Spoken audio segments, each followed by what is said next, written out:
On the agenda tonight, we're going back to 1958. We're going to be taking a look at Billie Holiday, and she's going to be performing Don't Explain.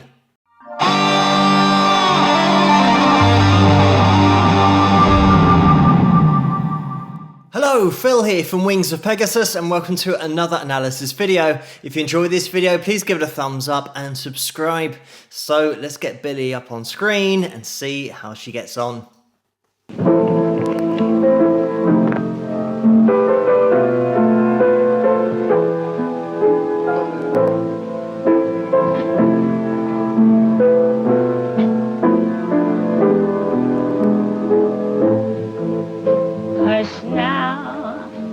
Don't explain. I know you raised Cain, but I'm glad you're back. Don't explain.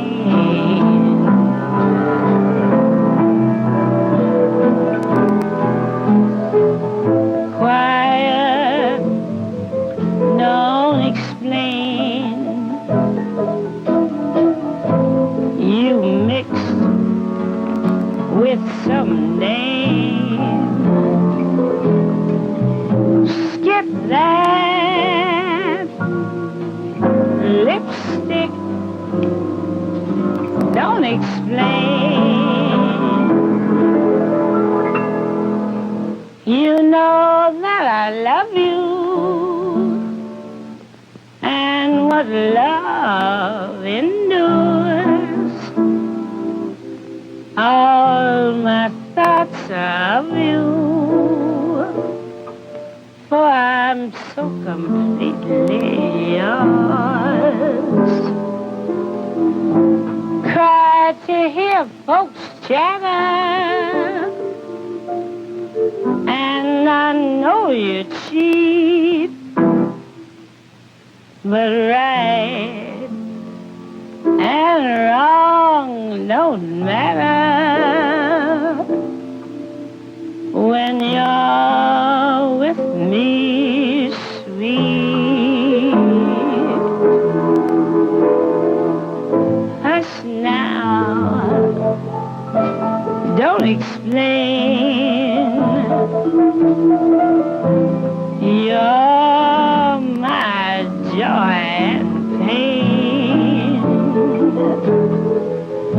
my life's yours, love. Don't explain.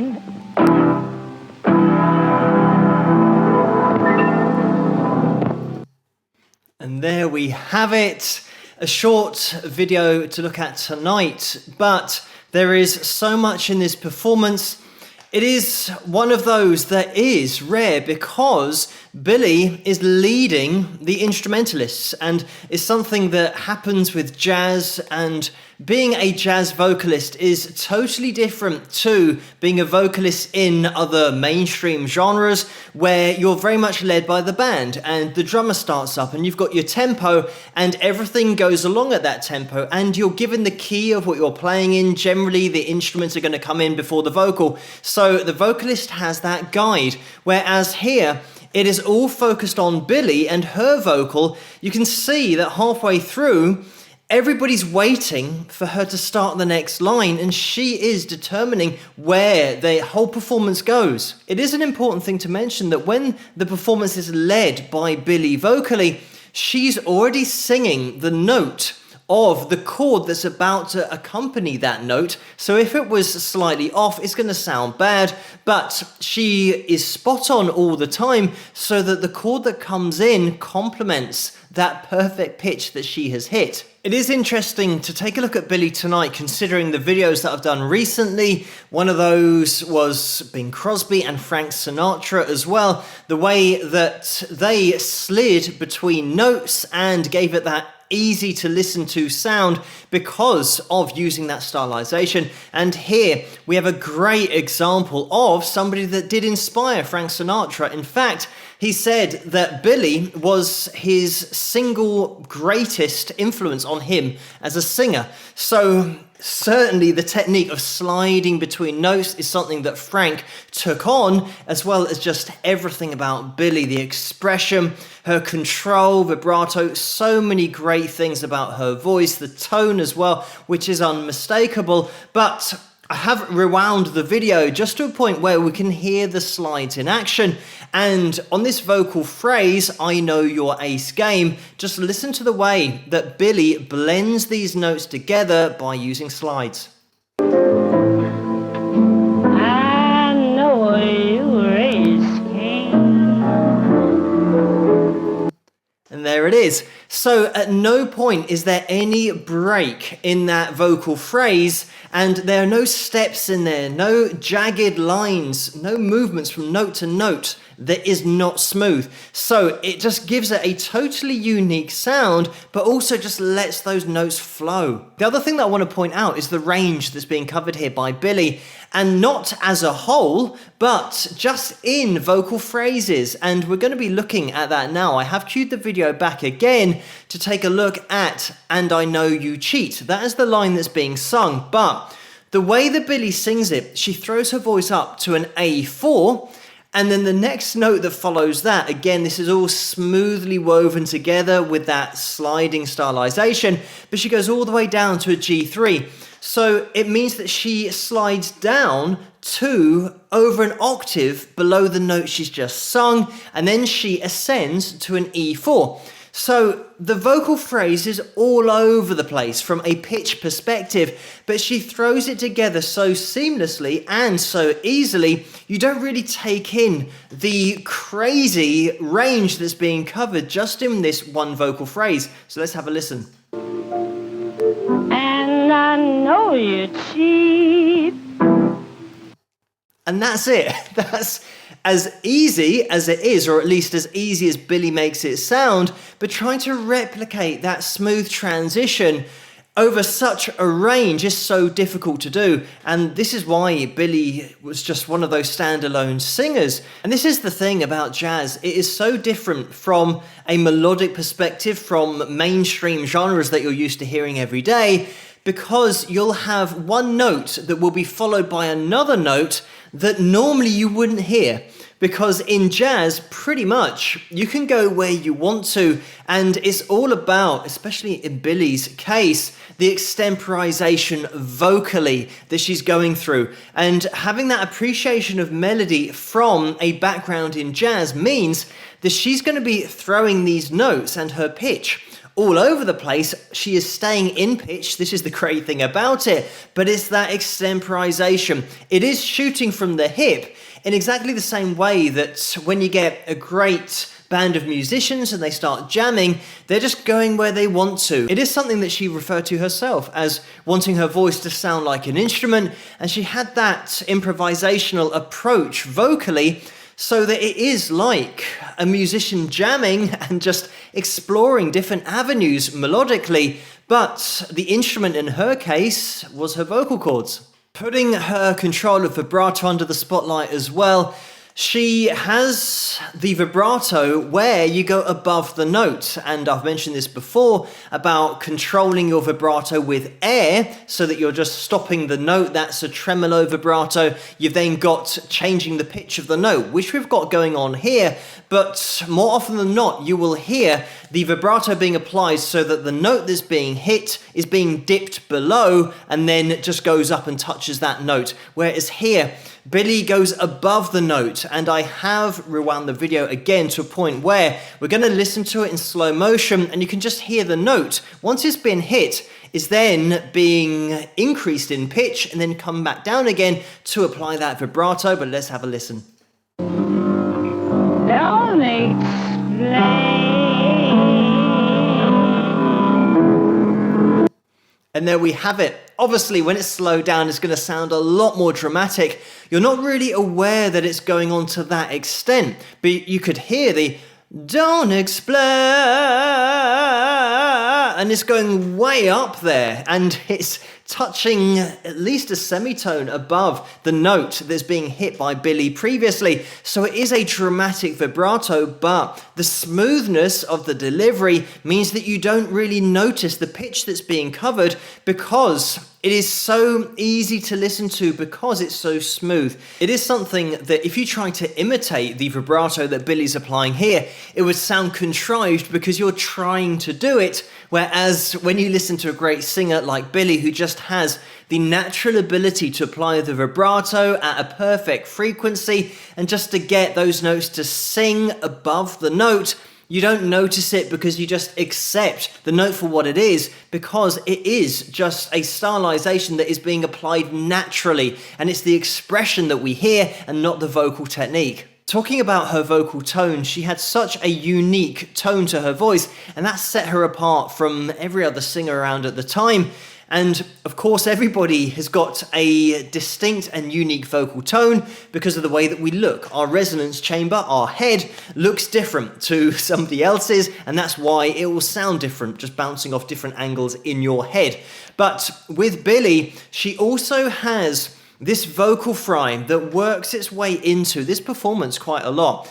And there are a couple of reasons for that. First of all, it's the expression that Billie puts into her singing, and I think it works really well with this performance. But also, we're talking about 1958 here, so Billie would sadly pass away the year after this performance, so it meant that when she's performing here, she's not in the best of physical health. She's been into drugs for quite a long time and was drinking a lot as well, and that did take its toll to the point where she would lose her life the next year. So it means that a lot of people in the press commented on the way that her voice started to become weaker as she got older when they look back at her career. As you guys know, if you've been watching this channel for a while, the vocal fry sound is produced when you cross that threshold of pressure and there is not enough air to keep the vocal cords together. And the way that I'm talking now, there's a fair amount of air going through my vocal cords, so they are being pressed together, so you get a very clean vocal sound. Whereas if I took the pressure off my vocal cords and started to put less air through them, it means that my voice would gradually go all the way down to that sound. And you do actually get some people who talk in a vocal fry and they don't really connect their vocal cords, and that is because they're not applying enough pressure to those vocal cords with air to bring them together. So this is what's happening in this performance, and Billie might be applying this for the artistic side of it and getting a little bit more expression, because as you will also know, once you start to put vocal fry in your vocal sound, it has the effect of sounding like a cry because the vocal cords are in their most relaxed position. And when you go into vocal fry, you can literally start to hear the vocal cords connecting because that's how slowly they start to touch because they're so relaxed. When you start singing and applying more pressure, you don't hear each individual vibration because your vocal cords are vibrating a lot faster. So relating it back to this performance, it means that Billie is either using this as a stylization, a vocal technique, to get a little bit more expression in her voice. And it wouldn't be something that she's thinking about consciously, she'll just do it naturally. But also it could be the case that when we're talking about singing more vocally demanding songs, which I think is probably what the media are referring to when they talk about her voice becoming weaker, the tone always stayed, but the strength of that diaphragm and just the overall strength of her body would have decreased, and the body and the vocal cords are one. So if you start to abuse your body, you are abusing your vocal cords, and more often than not, with a lot of singers, when that has happened and their health does deteriorate, you start to hear it in their vocal performances. But like I said, I think for this particular composition, the vocal fry and that cry on her voice just makes it so expressive, and it really does work. You can start to see that when you start adding all of these elements together that are unique, such as the vibrato, the sliding between notes, and the range of notes that are being covered, the cry in there with the use of vocal fry, and her overall vocal tone. There is so much that she just rolls up into a ball from a technique perspective that if you're trying to emulate this, it's nigh on impossible because of all of these different things that she adds together. And it's just natural. She's not doing this by piecing it together consciously in her head, one by one, technique by technique. But I do want to cover briefly Billie's history. And she had a difficult start to her life, and her mother did as well, because at the age of 19, her mother was thrown out of her house by her parents because she was pregnant, and she went to her half-sister's house, and her half-sister helped to raise Billie when she was born. And Billie's mother went out and had to work, so it was mostly the half-sister that raised Billie.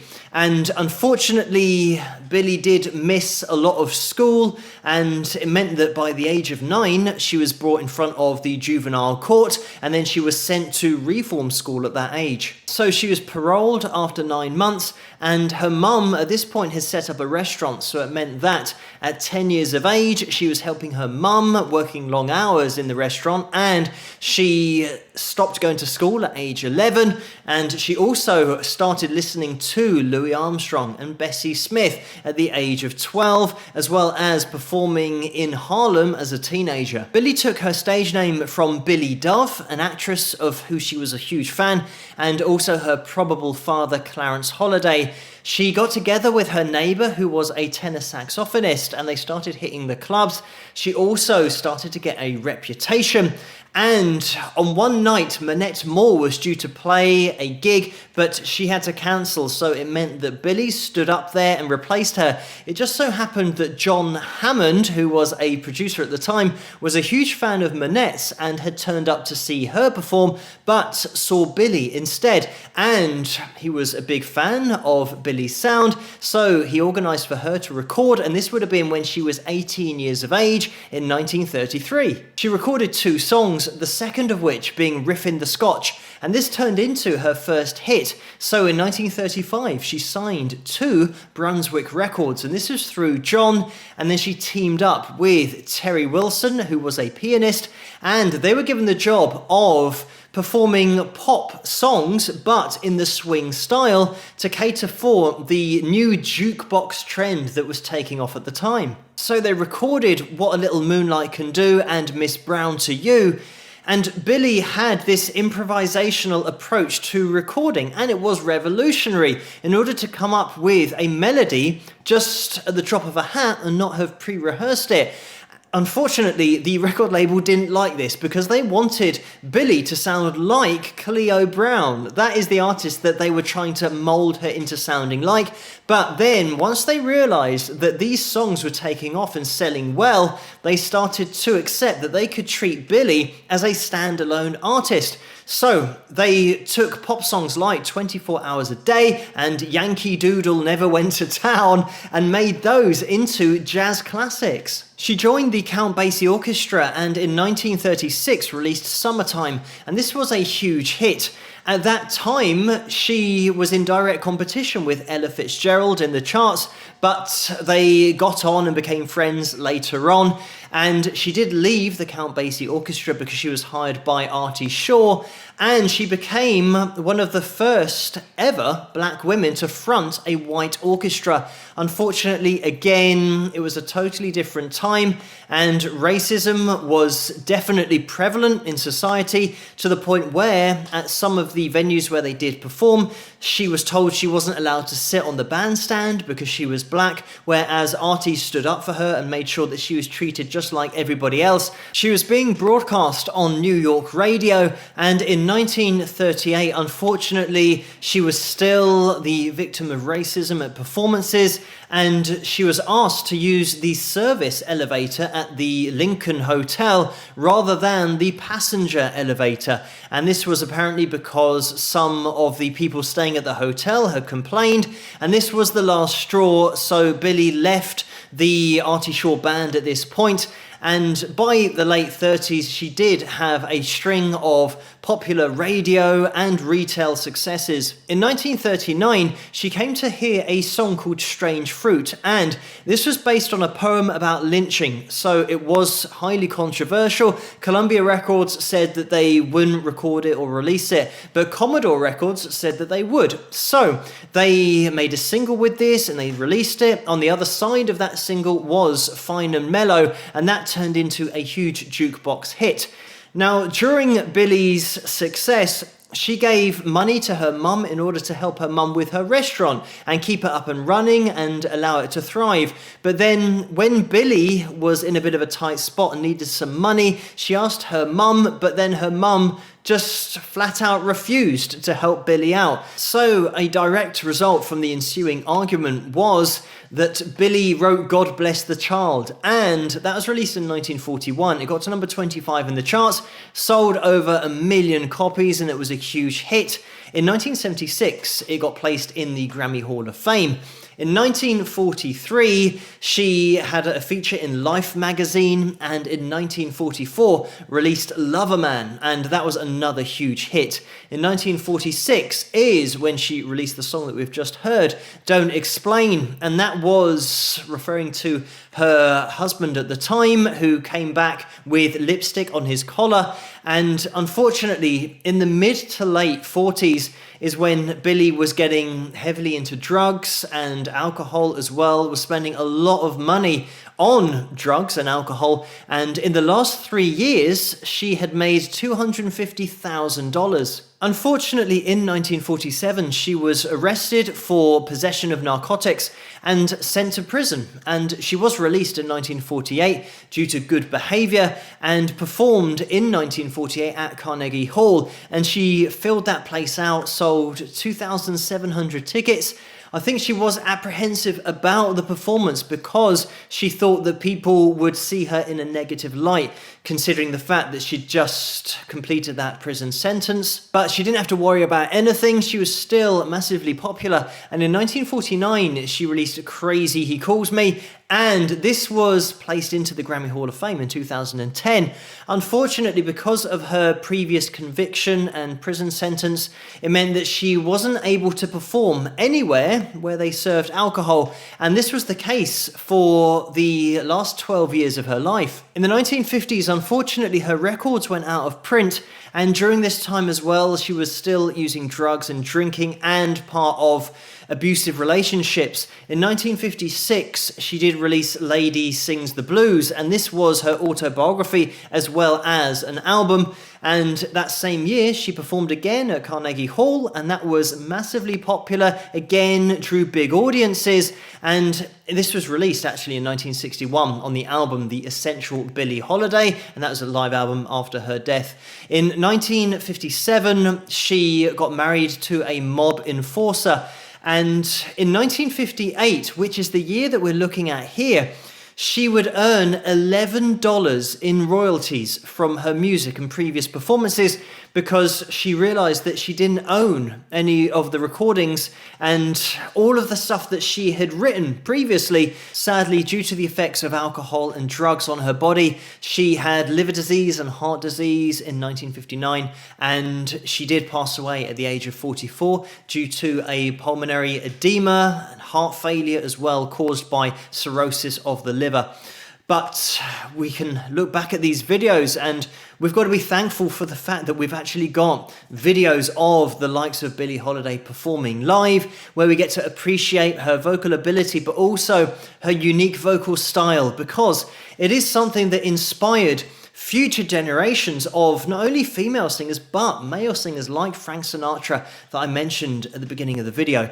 But thank you guys so much for suggesting this video for me to take a look at, and keep those suggestions coming in the comments below. Let me know what you guys think, and if you enjoyed this video, please give it a thumbs up and subscribe, and I'll see you guys at the next one. Rock!